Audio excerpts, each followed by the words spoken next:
A lot of people ask, what's the difference between good debt and bad debt? So let's get into this. A way to remember this is good debt effectively makes your life easier as you get older. However, bad debt just makes your life harder year after year. That's why you have to get rid of it as quick as you can. So some signs of good debt would be you have a low, say less than 7% fixed rate interest. It's used to buy assets and things and skills that have return on investments. They go up in value over time. You could sell them later and make more money than what you bought it for. Good debt can also become bad debt. So if you have too much good debt, let's say, it could be bad debt in that it becomes harder and harder to pay as your debt to income ratio exceeds about 36%. Below 36%, it's manageable. Below 30%, you're great. As it gets above this number, it gets harder and harder to pay. Good debt typically has tax advantages, and I'll get into that in a second. A couple examples of what I would consider acceptable or good debt would be a home mortgage. This would be about 6% or less, and this would be fixed. It's not variable interest rate. And the reason why I say fixed is because if you have inflation, which we pretty much always do, the debt, if it's staying fixed, stays the same, whereas income hopefully is going up year after year, which helps to bring your debt to income ratio lower and lower as you pay the debt. So what you're looking for is less than 25% debt to income ratio for a home. It's acceptable up to about 36%, but your life is becoming harder and harder the higher it goes. There are tax advantages and deductions. You can deduct the interest paid on a home mortgage as well as the taxes paid on a home. So that's where tax advantages come in. That's if you're itemizing. That brings us to school loans. So I'm going to look for fixed rate interest, say less than 6%. Hopefully it's federally subsidized, so I'm not paying interest and the government's effectively paying interest while I'm in school. And then I want to have some type of return on investment. What I mean by that is I don't want to go to school for $40,000 a year for 4 years, coming out with $160,000 of debt, and then I go work somewhere where I'm making $30,000 a year. I would have been better off working construction jobs or pretty much anything at that point and buying a house for a couple $100,000 and not going to school at that point. Now, if I'm going to school and I'm coming out looking at, making $60,000, $100,000 a year, that has a really good return on investment because within a couple of years, I can pay off all my school loans and I'll make more money each and every year going forward. So that really makes my life easier. So again, school loans, if the school program is actually going to have a return on investment when you come out. And I have a video on picking careers and going to school. If you're looking to just pick up a few skills, there's also something called edx.org, and that gives free classes through MIT, Harvard, Princeton, Google, Microsoft, and a whole bunch of other different companies and institutions. And if you want certificates, you can pay a couple $100 and get a cert in the class. So it's a lot less expensive than going to college if that's what you're looking for. And school loans are also tax advantaged. So the interest that you pay on a school loan is deductible as long as you make below a certain income limit on your federal taxes. Next, we have business loans. I'm going to say anything less than 7% fixed is decent for a business loan. Business loans tend to be higher interest because there's higher risk. And I would say only if it's greater than a 20% return on investment. I don't like to touch stuff unless it's at least a 40% return on investment. Otherwise, I might as well invest in the stock market and get, what we normally get on average over the last 30 years. Do note that no matter what debt you have, it increases risk. Let's say I go buy a house, I put 20% down, I avoid the PMI payments because I put 20%, and I buy the house for $400,000 at 20%. That means I put down $80,000 out of my pocket. Let's say situation one, the market goes up by 30%. That's great. I gain $120,000 in equity. So now I have 120 plus the 80.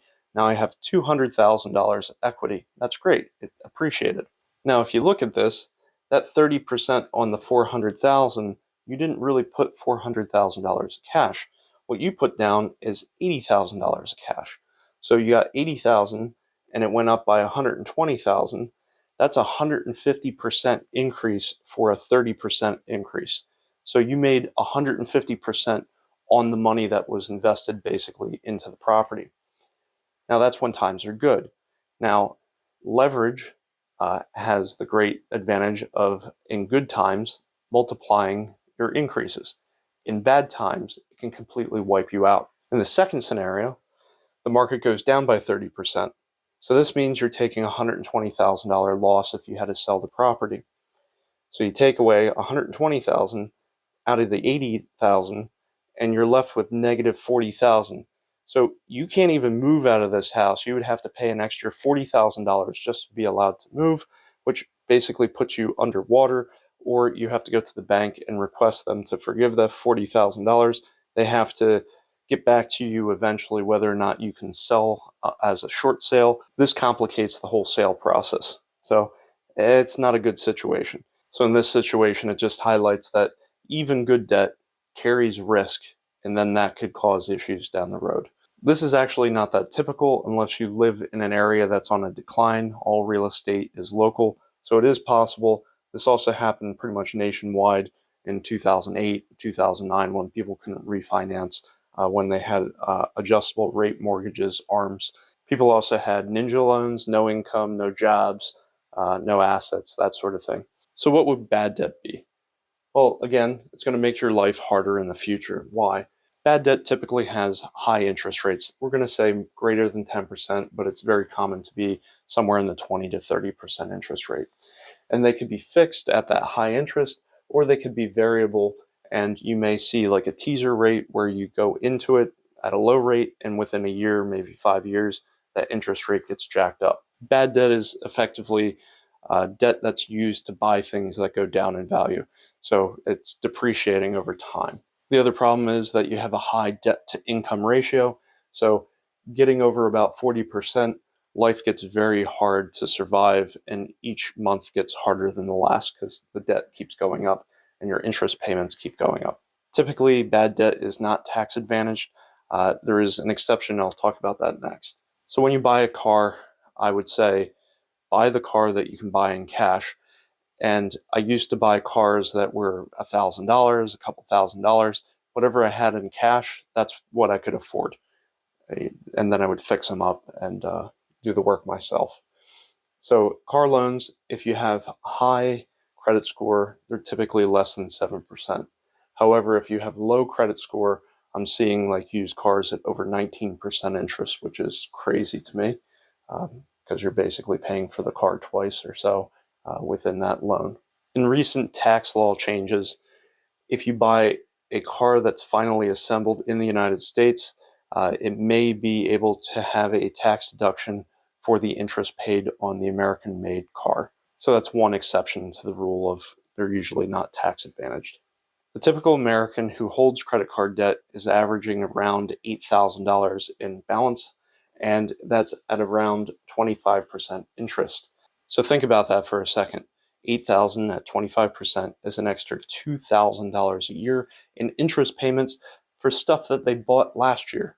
If someone took the same $2,000 and did that every year for 40 years at an 8% interest rate post-inflation, in today's value 40 years from now, it would be over $500,000. If you don't account for inflation and you got about the average of the S&P 500 over the last 30 years, that would be 10.5%, which turns into $1.17 million, again, not accounting for inflation. So 1.17 million would effectively be what you would think of as about $500,000 in today's money. On this channel, I go through how to make more money, how to save, and how to invest. This is just one example of what I'm talking about. If you're not paying your credit card bill off in full every month, these would be bad things to buy on a credit card.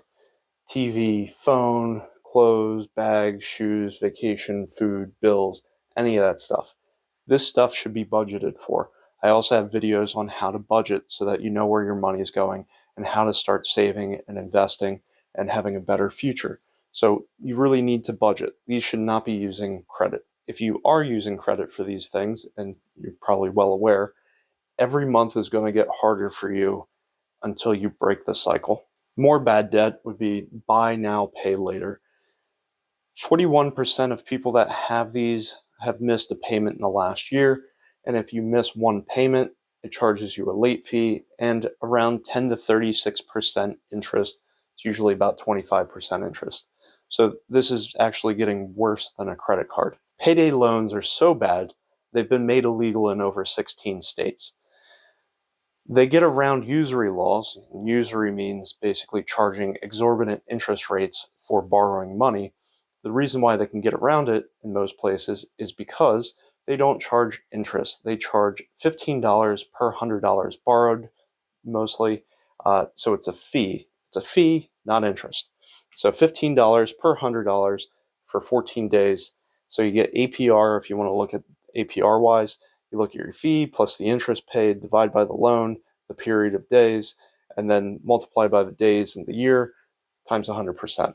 To figure out annual percentage rate, you're going to take $15 in fees plus $0 in interest, divide by the $100 that they give you in the loan, divide by the 14 days in the period that the loan is given, and then multiply that out by 365 days per year times 100%, and you'll get 391% interest. So effectively, it costs 391% of what you've borrowed if you did this throughout the entire year. Remember, they don't consider this interest. That's just the fee. But to me, it doesn't matter. It's money out my pocket. So $100 will cost someone that does this each and every 2 weeks, every pay period, which is very typical. That $100 costs $391 a year, and it's very hard for the people to get back out of this. This is really taking advantage of basically people that are bad with math or poor. Payday loans are so horrible. I would take any other debt before I would ever consider a payday loan. I would sell off stuff before I took a payday loan. So avoid that at all costs. I hope you got something useful out of this video.